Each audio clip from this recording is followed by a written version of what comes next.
आज मैं आप लोगों से बहुत ज़रूरी बात शेयर करना चाहती हूँ। और ये जो भी टॉपिक चल रहा है इसका ये लास्ट वीडियो होगा, इसके बाद इसका कोई वीडियो नहीं आएगा। तो जो मैं हक की बात कर रही थी ना, काफ़ी लोगों ने भी बोला कि आपकी बेटी का हक है, आपका भी है, तो वो मुझे नहीं चाहिए। क्योंकि कुछ लोगों ने बोला कि जो आप उनसे उनकी प्रॉपर्टी की बात कर रहे हो और वो जो लेना चाहते हो। पहली बात देखो, मैं एक चीज़ क्लियर कर दूं, जो भी मैं बोल रही थी वो मैं सिर्फ और सिर्फ उस पैसे की बोल रही थी जो मैंने कमाया था और खुद से जो मथुरा वाले घर में दिया था।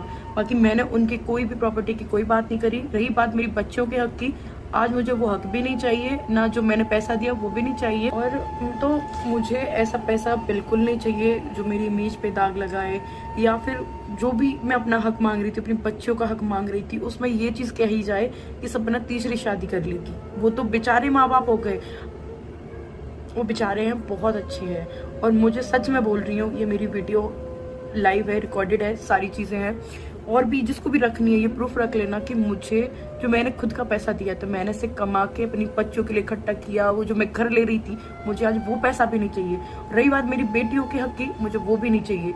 रही बात मेरे हक की कि मेरा हक है स्त्री धन, कुछ भी नहीं चाहिए। अगर इस मेरे पे वो मैं आज ले भी लूँ मैं, और उस पर ये दाग लगे कि इस वजह से कि शादी कर लेगी, तीसरी शादी कर लेगी, तीसरी, आप लोगों ने ऐसा गुणगान बना लिया है या उनको विश्वास नहीं है, तो भाई मुझे पता है और मैंने विश्वास भी सारी चीज़ों में दिलाया है। और मैं कोई भगवान नहीं हूँ, और वो मुझे पता है। अगर ऐसे पैसे से मेरे पे दाग भी लगता है ना, तो हाथ जोड़ती हूँ, मुझे ऐसा पैसा नहीं चाहिए, ना ही अपनी बच्चियों के लिए चाहिए। मैं ये चाहती हूँ कि मेरी बच्ची जब बड़ी हो ना, तो वो ये देखे कि मेरी मम्मी ने कैसे कैसे दिन झेले हैं और फिर हमको पाला है, इतना बड़ा किया है हमको। ना कि ये कि तीसरी शादी कर ली, कि आज यहाँ नाम जोड़ दिया मेरा, कि आज यहाँ नाम जोड़ दिया। इज्जत कमानी है, पैसा भी कम जाएगा, इतना कम जाएगा कि मैं अपनी बेटियों को अच्छी लाइफ दे दूंगी, अच्छा पढ़ा लूंगी। इससे ज़्यादा मुझे कोई पैसा नहीं चाहिए। उनका हक था या उनके पापा का हक, मुझे नहीं चाहिए। मेरा कोई नहीं था, मेरा उस घर में कोई नहीं था। मेरी बच्चियों की सिर्फ और सिर्फ मैं हूँ, कोई भी नहीं है। ना मुझे कोई हक चाहिए, ना जो मैंने भी कमाया था जाओ आपको दिया, मुझे वो भी नहीं चाहिए। मैं आपसे भी बोली हूँ, मम्मी पापा जी, मुझे कुछ भी नहीं चाहिए। क्योंकि आज मैं वो पैसा ले लूँ, इतनी मेरी कोई इज्जत ना रहे, तो ऐसा पैसा किस काम का? सबसे ज़्यादा जरूरी है ना वो इज्जत है, अपनी इज्जत है। बस उस पैसे की क्या है, कम जाएगा, आज कम है, कभी अच्छा कमाएंगे, बढ़िया हो जाएगा। मेरी बेटी अच्छे से पल बढ़ जाए, वही बहुत है मेरे लिए। उनको पढ़ाना है अच्छे से, और बस जो भी रेंट का घर है कोई बात नहीं। 3 घर थे जो भी थे, लग रहा था कि कभी अपना भी घर है तो मैं क्यों वो करूं। मैंने मेहनत से कमाया, मैं उनका तो नहीं मांग रही थी, अपने पति का भी हक मांग रही, खुद का ही हक मांग रही थी।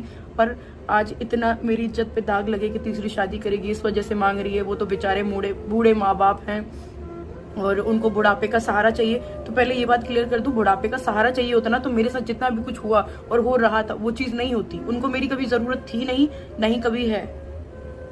उस कल जो वीडियो थी ना, उसमें भी सुन लेना, आगे बोलते हैं कि अब क्या है तेरा, यहाँ क्यों आएगी वापस, बेटा बेटा कह के वो सारी चीजें बोल जाते हैं। आपने सिर्फ वो बेटा शब्द सुना और उनके जो शब्द थे वो नहीं सुने, और ना ही मुझे सुनाने, ना ही मैं अपने चैनल पे उनके। दोस्तों, सपना ने अपनी शादी को लेकर बताया है कि मेरी दूसरी शादी करना भी एक मजबूरी थी। अब दूसरे पति भी सपना के एक्सपायर हो चुके हैं, तो अब लोग उन्हें तीसरी शादी को सजेशन दे रहे हैं। लेकिन सपना अब तीसरी शादी नहीं करने वाली है। आप लोग सपना को इतनी सपोर्ट करिए कि जो सपना के ससुराल वाले हैं सपना को उनकी बच्चियों का हक दे सकें, जो कि सपना की बच्चियों का जो हक है, जो सपना का हक है, वो सपना को मिलना चाहिए। तो दोस्तों, आप में से कौन कौन सपना के हित में है, प्लीज कमेंट सेक्शन में अपनी अपनी राय जरूर दीजिएगा। ये वीडियो पसंद है तो वीडियो को लाइक और चैनल को सब्सक्राइब करके बेल आइकन को ऑल पे सेलेक्ट जरूर कर दीजिएगा।